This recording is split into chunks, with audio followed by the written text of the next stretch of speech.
you know, this is something my wife has pointed out too. She said, well, men are going to have to stand up for themselves, but here's the problem. I know how to stand up to a man who's unfairly trespassing against me. And the reason I know that is because the parameters for my resistance are quite well defined, which is we talk, we argue, we push, and then it becomes physical, right? Like if we move beyond the boundaries of civil discourse, we know what the next step is. Okay, that's forbidden in discourse with women.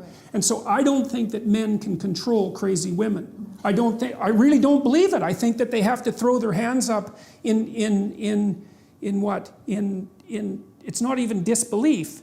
It's that there's no step forward that you can take under those circumstances, because if the man is offensive enough and crazy enough, the reaction becomes physical right away, or at least the threat is there. And when men are talking to each other in any serious manner, that underlying threat of physicality is always there, especially if it's a real conversation, and it keeps the thing civilized to some degree. You know, if you're talking to a man who wouldn't fight with you under any circumstances whatsoever, then you're talking to someone to whom you have absolutely no respect. But I can't see any way. For example, there's a woman in Toronto who's been organizing this movement, let's say, against me and some other people who are going to do a free speech event, and she managed to organize quite effectively, and she's quite offensive, you might say. She compared us to Nazis, for example, which, you know, publicly, using the swastika, which wasn't really something I was all that fond of.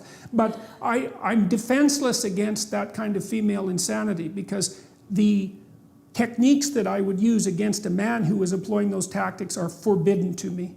So I don't know, like, it seems to me that it isn't men that have to stand up and say enough of this, even though that is what they should do. It seems to me that it's sane women who have to stand up against their crazy sisters and say, look, enough of that, enough man-hating, enough pathology, enough bringing disgrace on us as a gender.